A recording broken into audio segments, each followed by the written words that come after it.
Hello, everyone. Welcome.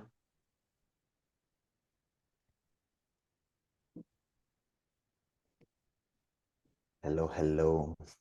So if you're joining now, please know we'll wait a few more minutes for everyone to join. I see more and more people joining as we speak.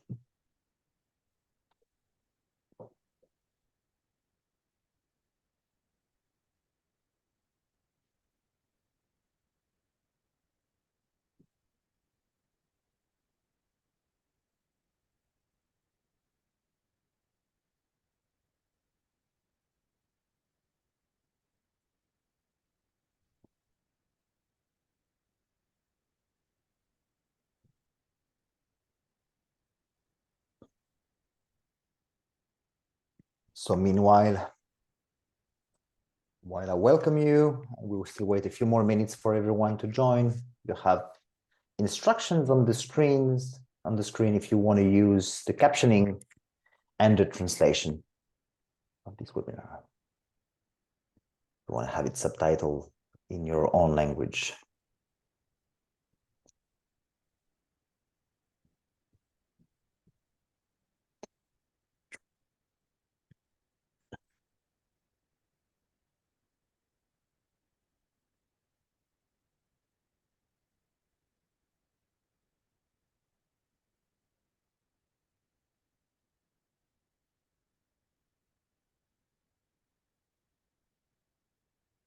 And no surprise, there's a lot of interest for this webinar.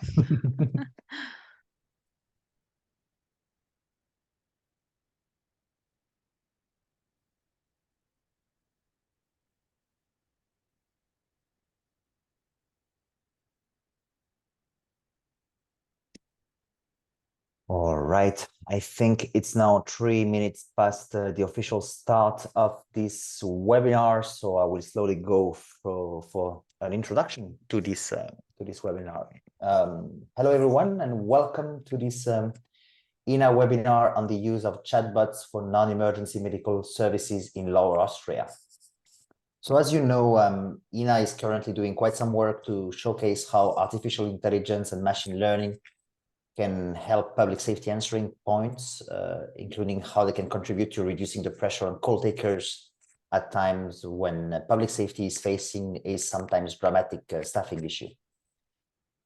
Before I go further, let me remind that this webinar is automatically captioned in your language. To activate the caption, please follow the instructions that are written on the screens there. It's very well graphically explained. Thanks to my colleague Amy for the preparation of this slide.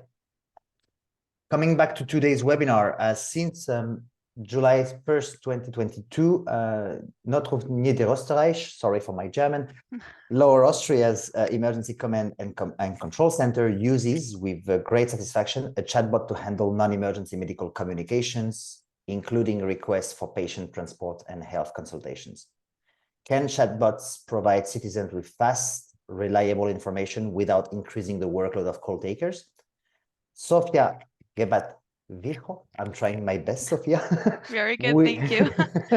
Will be presenting how the chatbot was set up, the improvements that were brought along the way, the advantages of such a chatbot, and what you must pay attention to when deploying such a service. So Sophia, it's a pleasure for us at EENA to welcome you to this webinar, and the floor is yours. Thank you. I'm just going to start sharing my screen. Perfect. So welcome to the future, empowering efficiency through LeoBot, as we call him. My name, as Gary mentioned, is Sophia Gebath-Wicho. I am the vice head of the channel management department, and I was one of the 2 people that wrote the chatbot for our company. So firstly, I'm just going to tell you the agenda for today. I have 5 major points prepared. To begin with, I want to share some numbers and facts about Lower Austria and our PSAP Notruf Niederösterreich, so you can relate it a bit better to your own. We are going to be looking at the setup, the technical aspects and CRAs, what they are and what they do.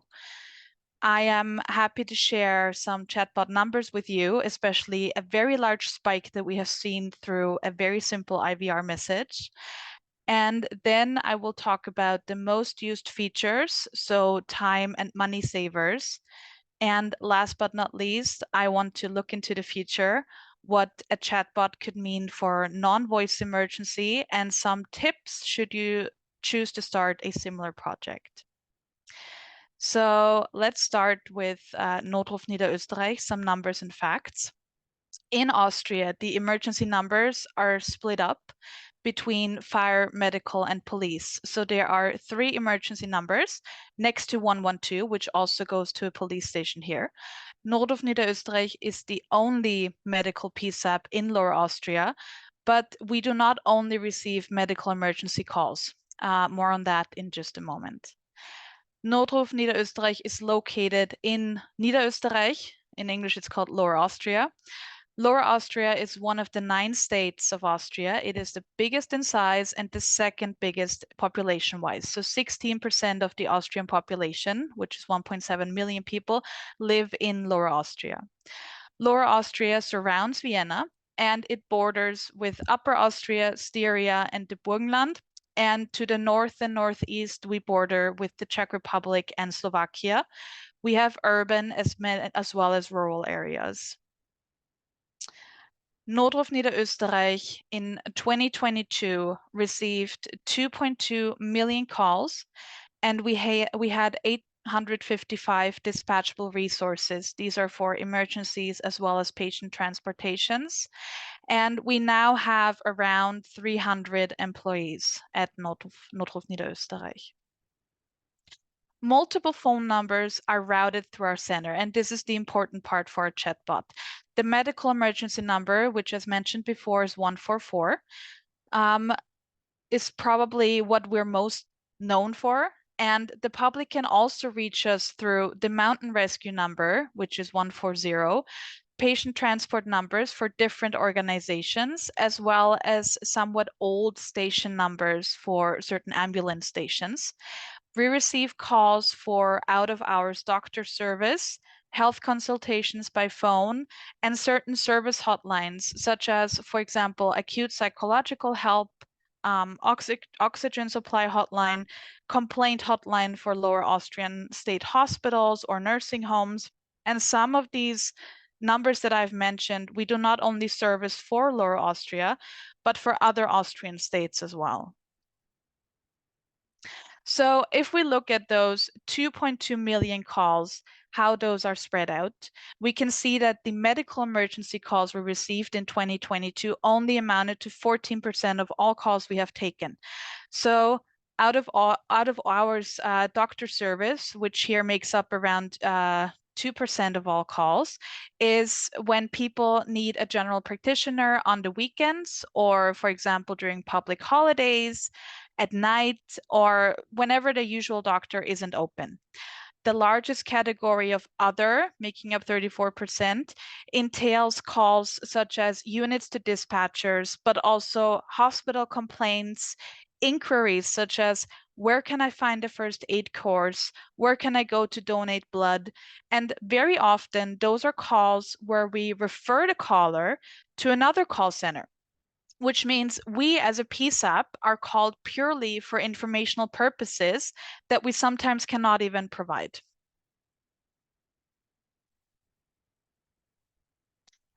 Making sense of those numbers, we now know that 83% of all calls in 2022 were for patient transports, health consultations, and that big category of other calls.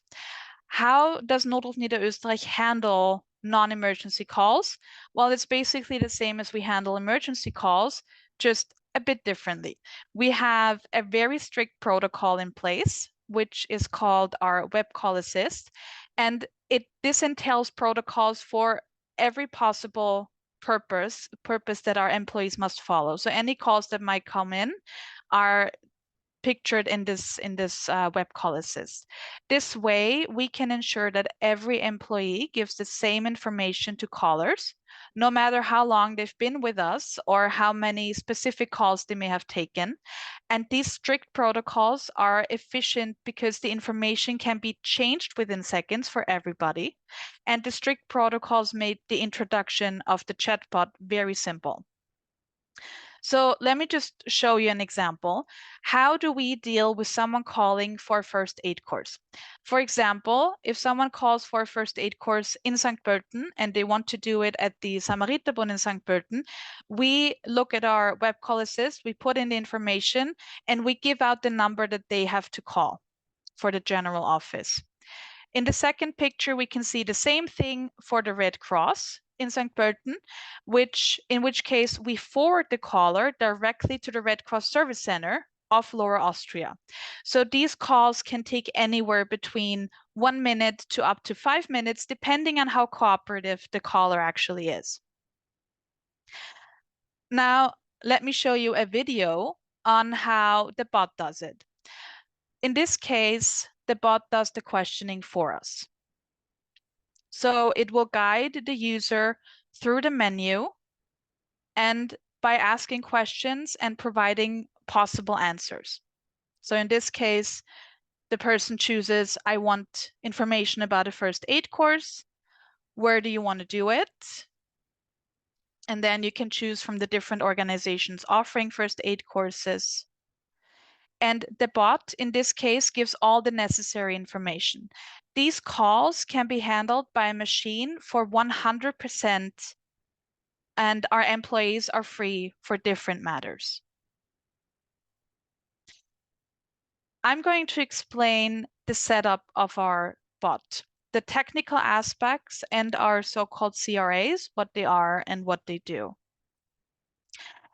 LeoBot is currently available through WhatsApp, Instagram, Telegram, Viber, Apple iMessage, Facebook Messenger, and the chat box on our website.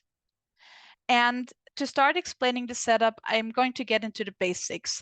Our LeoBot is offered by the company Sinch Engage.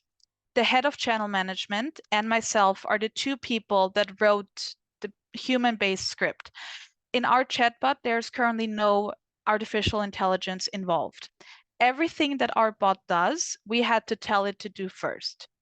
Currently, our bot is offered in 2 languages, German and English, and the translation was done by myself as we went along writing the information for the bot.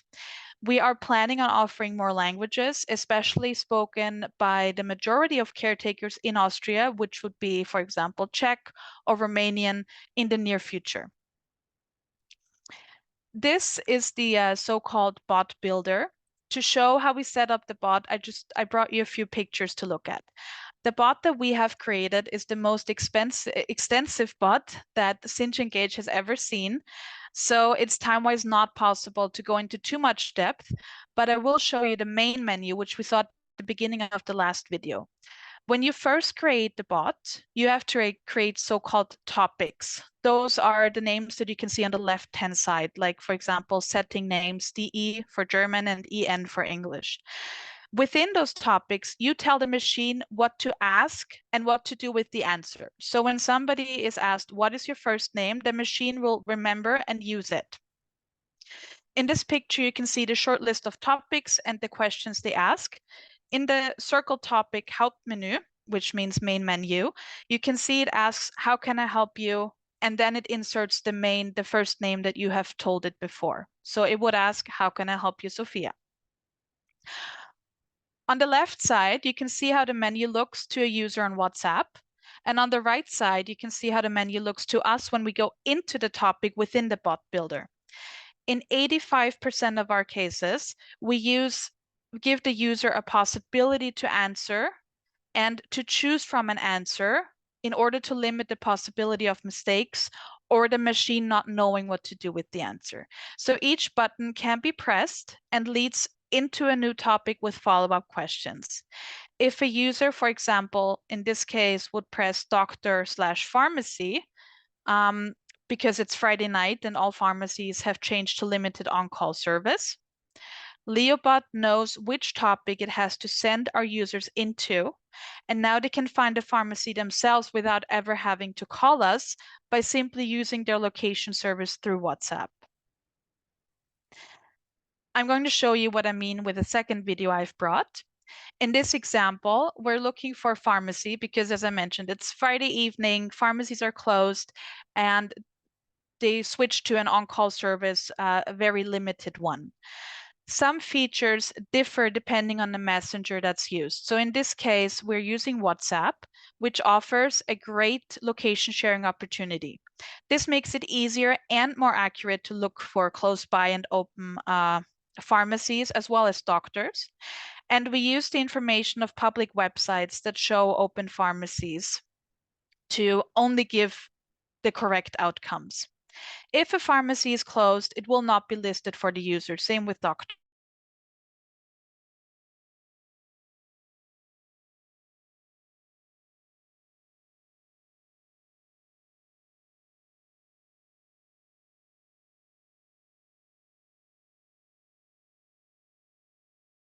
And we're never going to have to use an employee for this call. The setup of LeoBot was done after doing extensive research, and we ended up deciding on a non-AI supported chatbot. Those exist, but our research showed that they are, at least currently, not developed enough to work without quite constant mistakes. This is why we wanted to make sure that we are in charge of the bot, and the order and answer is all written by us. The details are completely controlled by us. We were able to implement different menus depending on the type of user. So for example, we can give people a password and they will see a different main menu. Currently, we have 3 menus set up that are not all in use yet.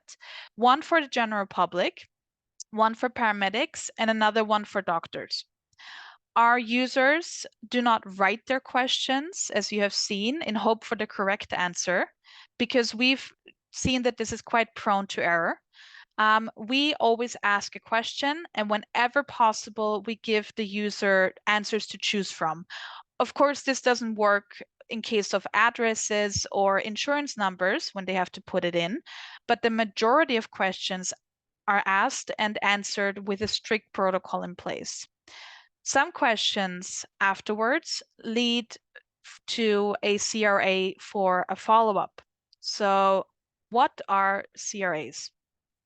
CRA stands for chat room agents, and these are employees that take over when the chatbot is finished or when the user needs more detailed help. Our CRAs are call center agent. They go through separate recruiting and training, and these people need to be model employees because with written information, there's always a greater risk that comes with it. This is why our employees are carefully chosen to be CRAs, and they have to go through separate training. They get regularly evaluated not only on their calls, but also on their chats. And since July 2023, they have seen a higher number of evaluated chats. And this is thanks to the use of a message in our IVR system, which I'm going to get into now. Our bot went live on July 1st, 2022, and we went 1 year with little to no advertisements. The reason for this was that we wanted to firstly use the public for testing, and this will work only if the numbers are low. Otherwise, you won't be able to keep up with correcting the minor errors that you may not have come across before. The public will help you find technical errors and you can get rid of them. It allowed us to further develop our system with those low number users and looking at what are these users doing and how can we make access for them easier and faster. Before IVR, we had a total of around 80 chats in June 2023, and the usage was very similar each month. A quick explanation here, 141/1450 are people looking for an open general practitioner or to talk to a nurse on the phone at the health consultation by phone. 144 are emergencies, and 148XX are for patient transports. Looking at the graph like this, it actually doesn't seem too bad. But my mom always used to say, do not trust a statistic that you haven't faked yourself. So I'm going to show it to you a little bit differently. Here it looks like our bot barely had interaction at all. And these are the same numbers, same month. So June 2023, nearly 80 chats throughout the whole month, which could be seen as around 2.7 chats a day. And this does not warrant the use of a chatbot. We have definitely seen that without proper advertisement, word of mouth is not enough anymore to get people to use it. So starting on early July, July 3rd, our IVR told callers while they were waiting for a call taker to pick up, if they wanted to book a patient transport faster or find a pharmacy themselves or find a doctor themselves, they can also use the chatbot through WhatsApp. And we have seen that they actually do.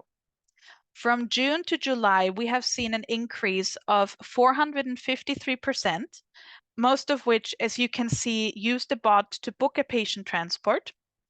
And the little spike in verifications correlates with the patient transports.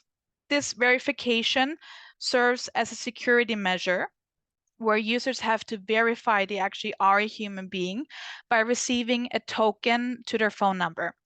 This verification process was added for some, but not for all features.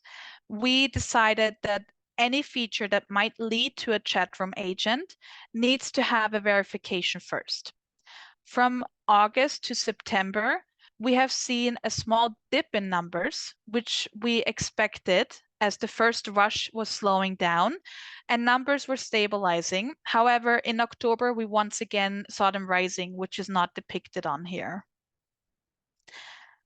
As you were able to see in our statistics, I'm going to get a little bit more into the 3 most used features and how we plan on turning them into even more time and money savers.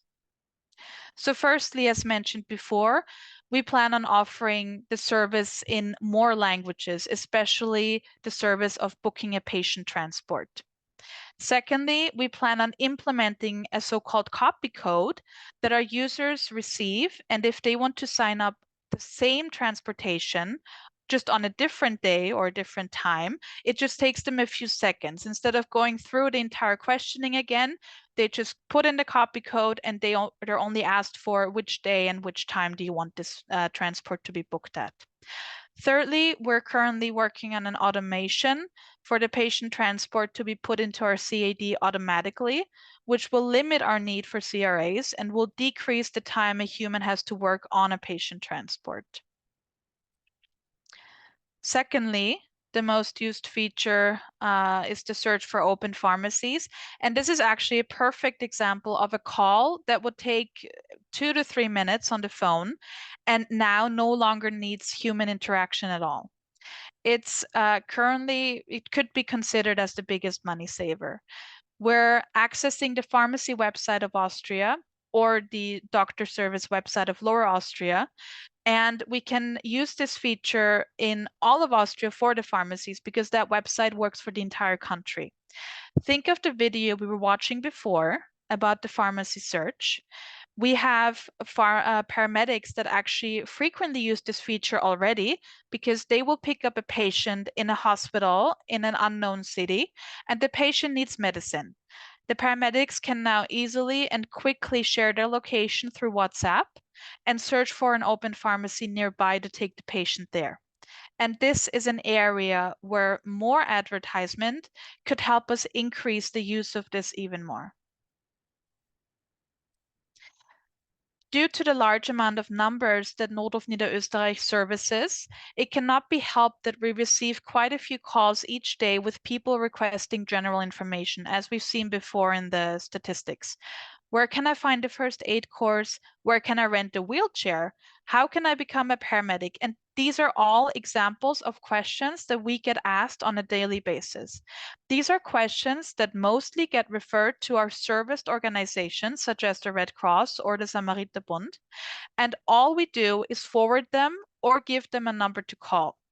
And these are cases where us as a PSAP basically becomes an information hotline. These are examples where our Leo bot does the work itself completely 100% without needing a human to interfere. So what about the future, non-voice emergencies, and tips for your start? First of all, the possibilities.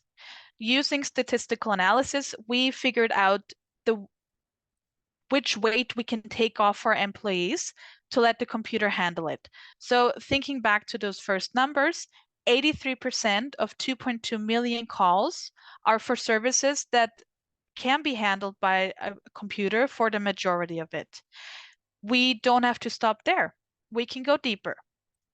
A more detailed statistical analysis showed that 21% of all patient transports are patients below 60 years of age, an age where I would expect the use of a messenger service quite feasible.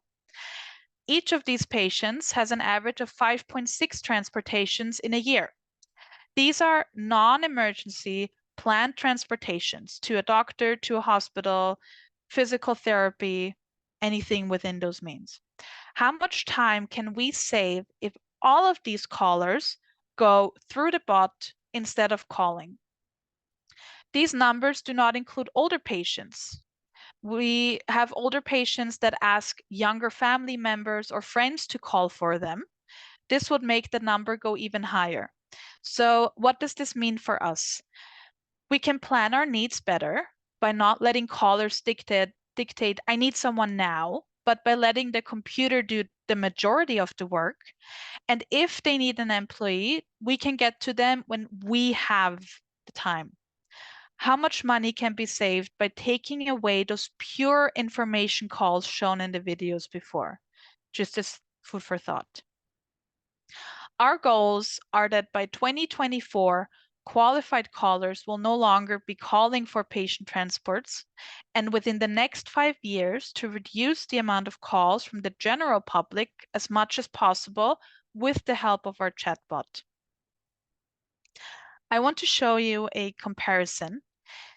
The amount of time it takes to put a patient transport fully into our CAD is the same whether they are on the phone with a call center agent or chatting with a chat room agent. However, a call center agent can only talk to one caller at a time, while a chat room agent can have multiple chats open and give multiple information or book patient transports.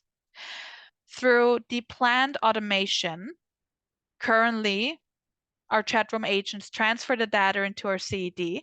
And as mentioned before in the last slide, it takes the same amount of time as a phone call.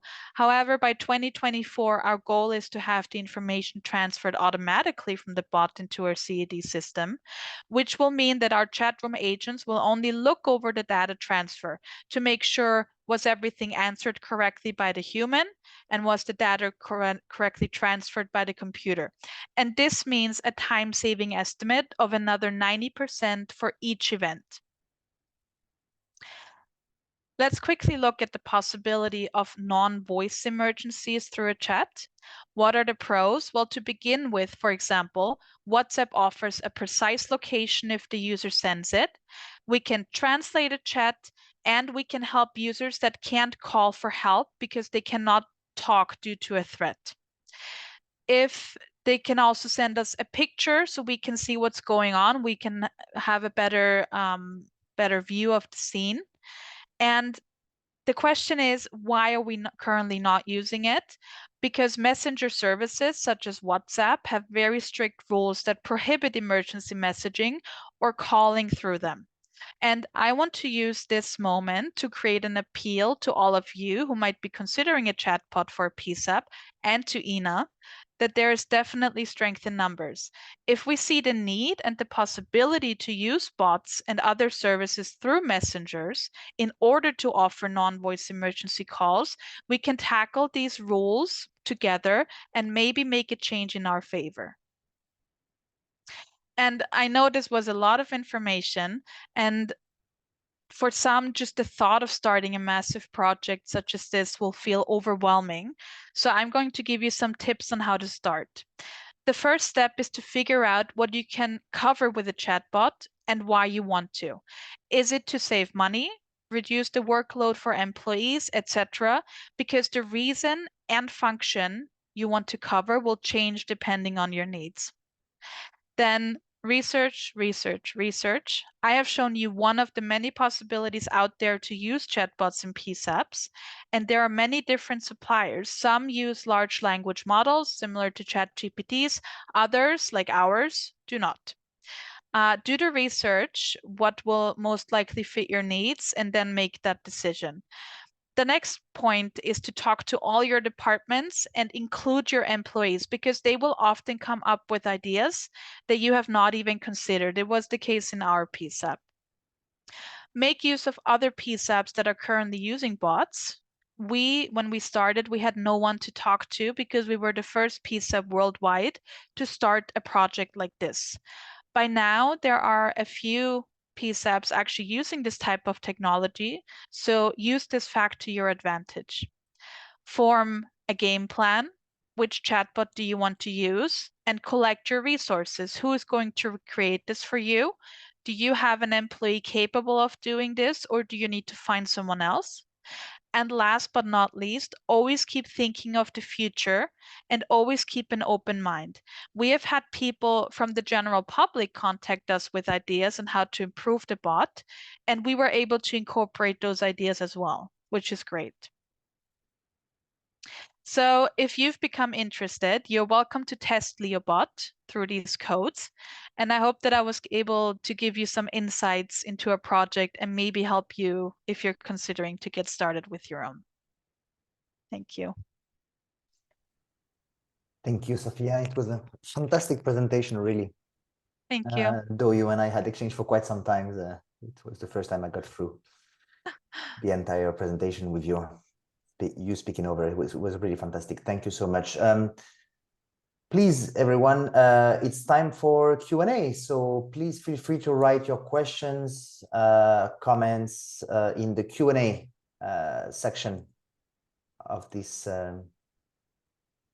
webinar. So now I see comments. Great presentation. Oh, thank you, Thomas.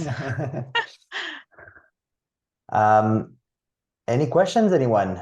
Please take the time to write in the Q&A section. For now, there are none. I'm sure this is not a lack of interest. Maybe your presentation was so clear. It was so clear. I'm waiting a few more minutes, then I will ask my own questions in case I see none, or I will go while some people might be typing questions. Maybe they're trying out the chatbot with the... Some people are not using the Q&A, but are using the chat. All right, just a second. First question from Lerefan Bachelor. Approximately how long did it take from concept to implementation? That's interesting because our former CEO told the head of channel management, Bernhard Eisenbach, that he wanted this project done. And anyone who knows Costa, when asked, when do you want it done? He answered with yesterday. And Bernhard then chose to take me on board and we started writing the chatbot. I think it took us about 6 months to have the menu and the questions that we wanted to start with. And we did a lot of testing, and around 9 months later, we went live. Okay, very clear answer. Another question now is, do you intend to migrate to an AI bot in the future? We're always on the lookout. We're always checking out what the competition can do, and we're testing AI bots frequently.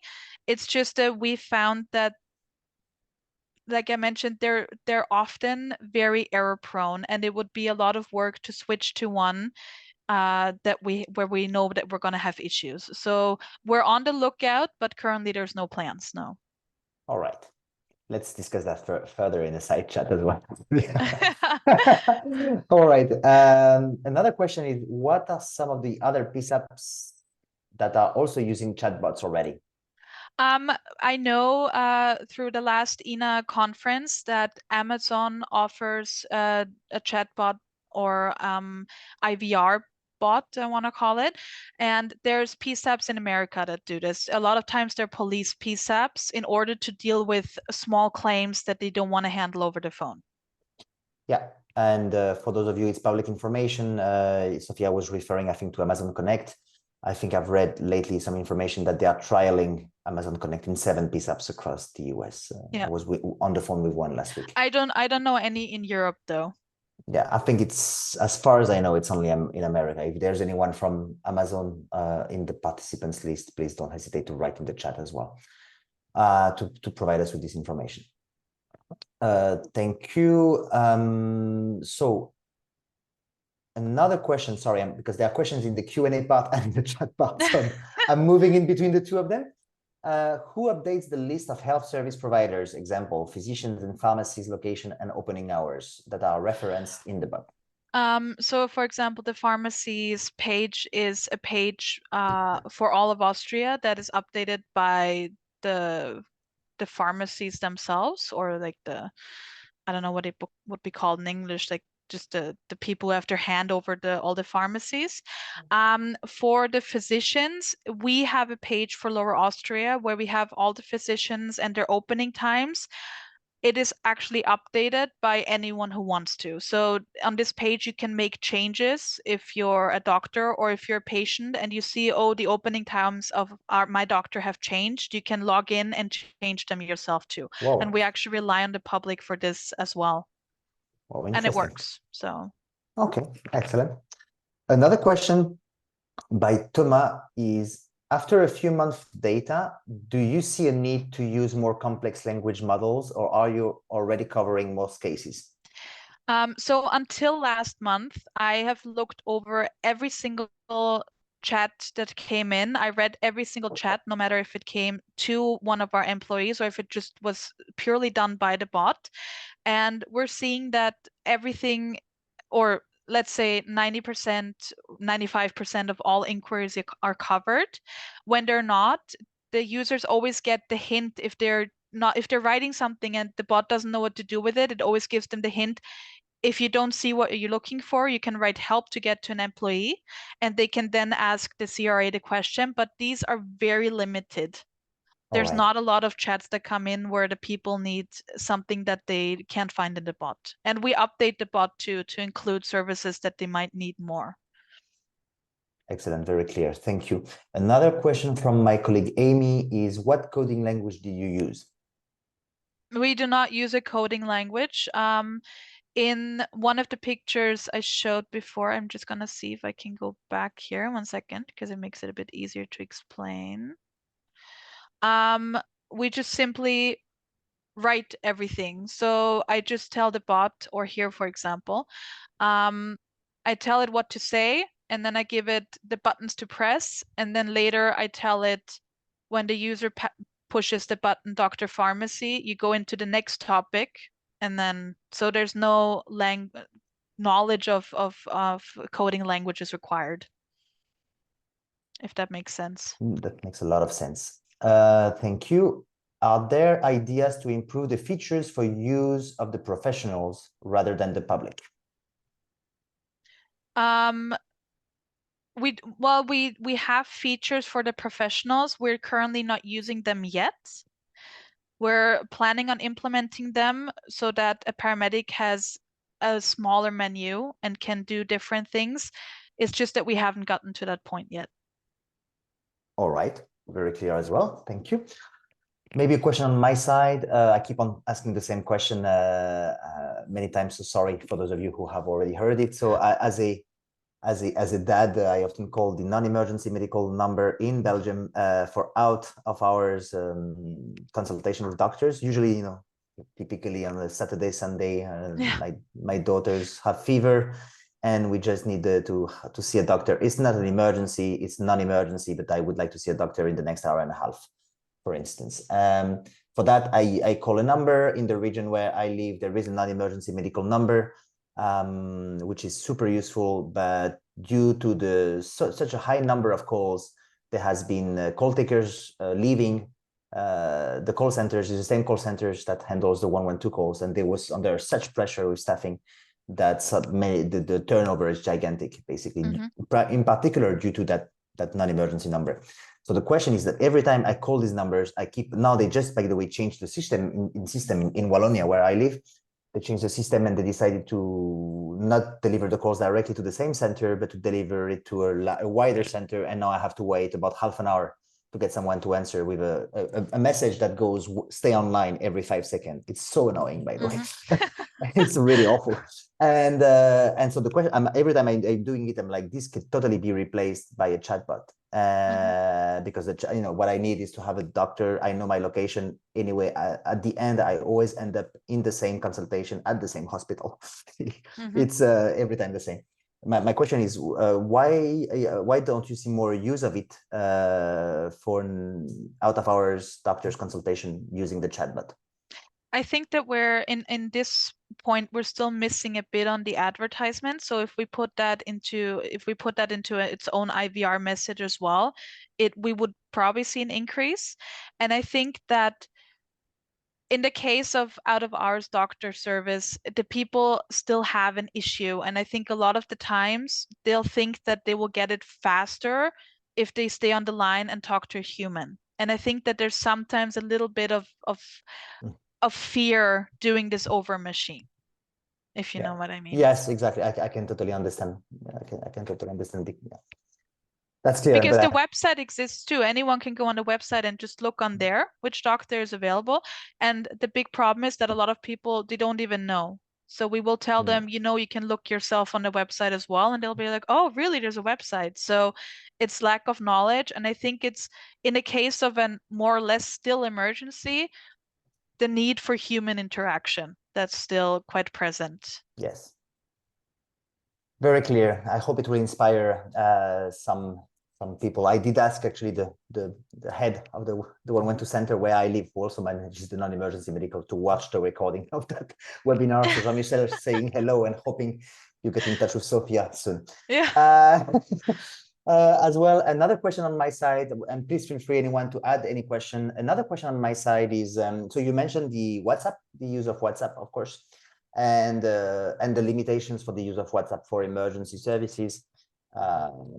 There are several parameters, and maybe it's more a comment than a question. There are several parameters to consider. One is that there is, in parallel to the chat, there is the obligation for every country to deploy real-time text in the next years with the European Accessibility Act. So that will be something that will sit in parallel, not doing the exact same thing as WhatsApp, but which will basically provide interaction with text. By the way, we have a webinar on native real-time text on 14th of December.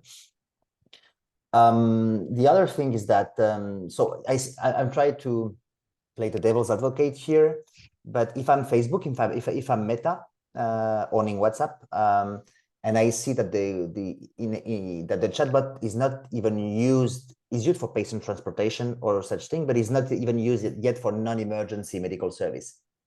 Why would I allow it for emergency medical service if yet it's not even used for non-emergency medical service? So for patient, out of hours appointments with doctors, for instance.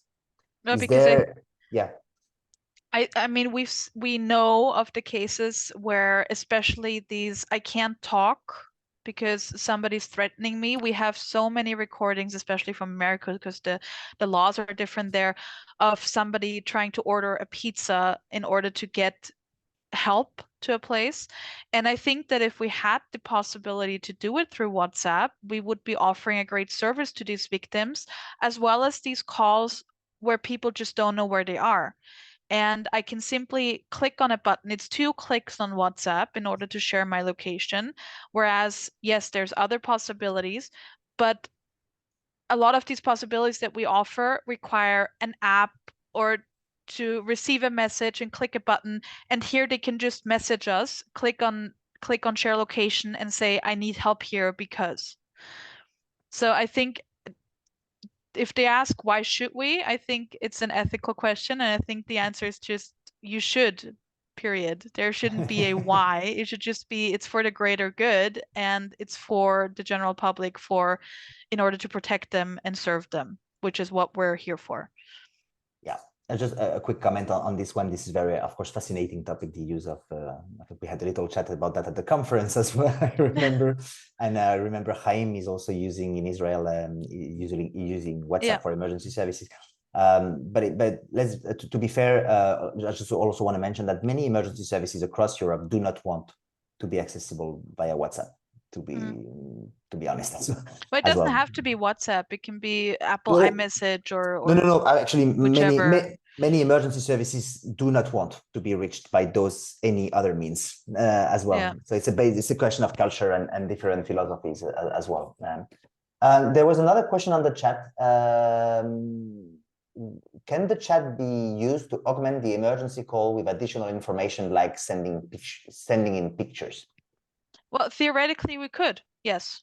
But that's the thing, that we don't use it for this because WhatsApp prohibits it, and the other messengers as well. So we do not want to get into an issue with the messenger providers because we're doing it, and we don't want to get locked down because of it. But yes, it is possible, and it would serve a great yeah. And maybe an additional question from myself: are you seriously fearing being sued by Meta, for instance, if you were to not sued, but we do know from the company that we use, Cinch Engage, they had a customer somewhere in South America that used the chatbot for it was a doctor service, and they would also have patients calling in with small emergencies, and WhatsApp did catch wind of it and they shut them down. And that's what we don't want. So Cinch Engage, we talked a lot with it about it with the company, and they were the ones who told us don't risk it, at least not at this point in time. Okay, fascinating. Great conversation to be continued for sure. Last reminder for the last question. Anyone? We had plenty. I don't think there are any more questions. I see a lot of satisfaction in this in your presentation and your answers, Sophia. So I think everybody is super happy. We're going to move to the next step. Maybe a few words from my side. Big thank you first, Sophia. It was again a fantastic presentation and really inspiring.